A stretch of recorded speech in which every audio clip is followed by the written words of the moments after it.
everyone, and welcome to another story time today. So before we get started, I'll just update you on a couple of programs that we got going on this week.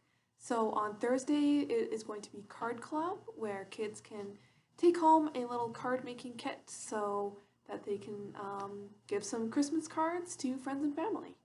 And we also have, starting today, the registration for a gift from Santa is opened. So with that, Santa is going to drop off a little at the library, and you'll be able to pick that up the following week. So we hope that you will sign up for that. Okay, so let's get started. Today's opening song is going to be Bread and Butter, which we've done before. So it goes like this. Bread and butter, marmalade and jam. Let's say hello as quietly as we can. Hello. Bread and butter, marmalade and jam. Let's say hello as loud as we can. Hello! Bread and butter, marmalade and jam. Let's say hello as quickly as we can. Hello!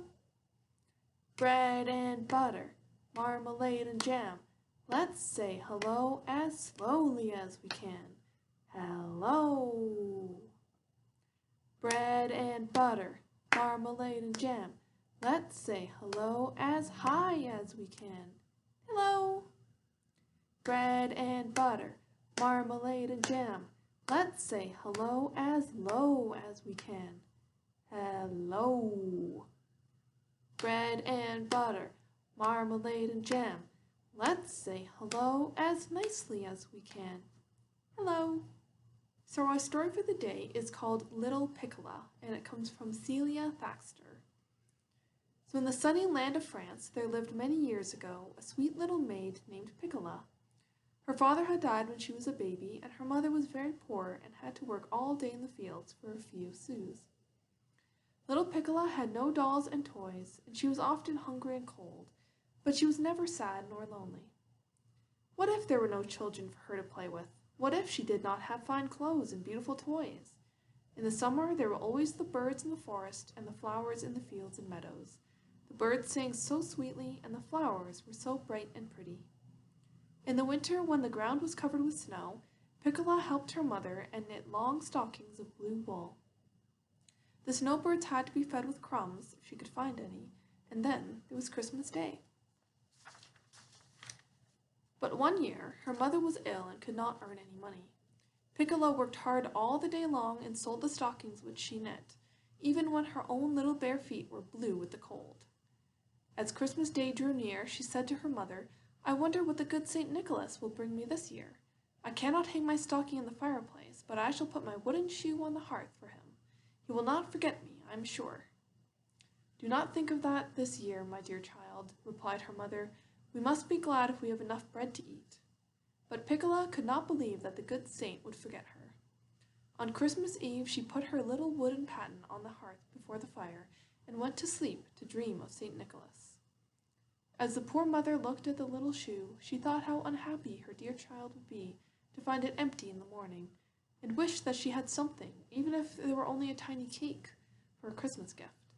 There was nothing in the house but a few sous, and those must be saved to buy bread. When the morning dawned, Piccola awoke and ran to her shoe. St. Nicholas had come in the night. He had not forgotten the little child who had thought of him with such faith. See what he had brought her. It lay in the wooden paten, looking up at her with its two bright eyes, and chirping contentedly as she stroked its soft feathers. A little swallow, cold and hungry, had flown into the chimney and down to the room, and had crept into the shoe for warmth. Piccola danced for joy and clasped the shivering swallow to her breast. She ran to her mother's bedside. "Look, look," she cried, "a Christmas gift, a gift from the good St. Nicholas!" And she danced again in her little bare feet. Then she fed and warmed the bird and cared for it tenderly all winter long, teaching it to take crumbs from her hands and her lips and to sit on her shoulder while she was working. In the spring she opened the window for it to fly away, but it lived in the woods nearby all summer, and came often in the early morning to sing its sweetest songs at her door. So now we have a little counting rhyme called 5 Little Apples. It goes like this. 5 little apples in the bowl, One fell out and started to roll. It bumped the table and it hit my feet. How many apples are left to eat? 4 little apples in the bowl. One fell out and started to roll. It bumped the table and it hit my feet. How many apples are left to eat? 3 little apples in the bowl. One fell out and started to roll. It bumped the table and it hit my feet. How many apples are left to eat? Got 2 little apples in the bowl. One fell out and started to roll. It bumped the table and it hit my feet. How many apples are left to eat? So 1 little apple in the bowl. It fell out and started to roll. It bumped the table and it hit my feet. How many apples are left to eat? Got no more apples left in the bowl now. Okay, so now we're at today's little drawing exercise. So today we're going to be drawing a little cabin in the woods. So it's a little bit more complicated than some of the last ones, so we're just gonna have fun with it. Okay, so the first step is we're gonna draw the frame of the house, kind of like that. And then we're gonna put some snow on the ground. Something like that. And then we're going to put some snow on the roof.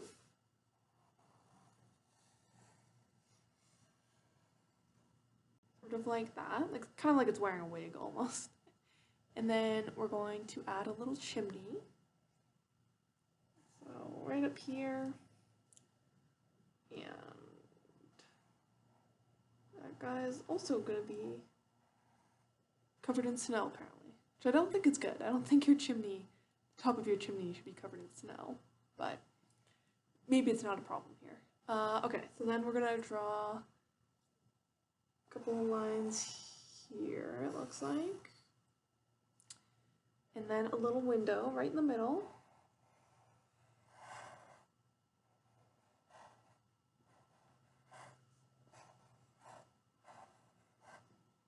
Just like that. And then lines all the way down.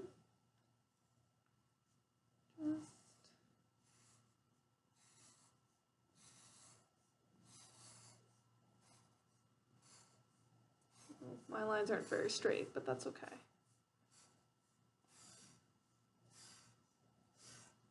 Eesh, okay, that's okay. And then we're going to draw 2 trees right beside it.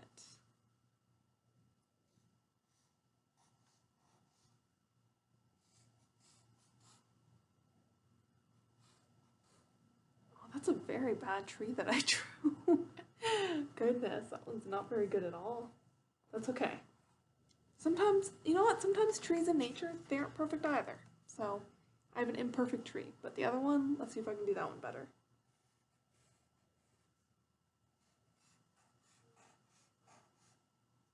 All the way down. Okay, that was a little better at least. Okay. So there we go. That is my little cabin outside in the woods in the wintertime. So hope yours turned out pretty good too. Alright, so for our closing song, we are going to do one that we did a little while ago. So it's called Goodbye Friends, and it uses sign language. So I'll teach you the signs before we get started. So the first one you need to know is goodbye, which is just this. Pretty easy. And then for friends, you're going to take one little friend and another little friend, and they're going to hug. That's how you remember it.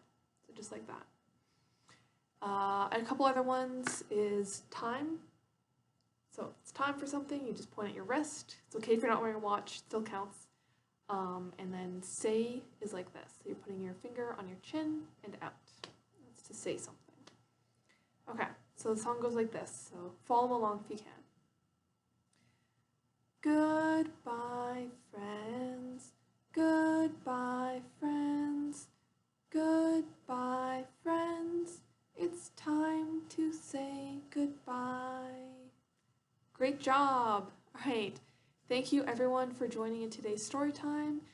We hope to see you next week for another one. So we'll see you then. Bye now.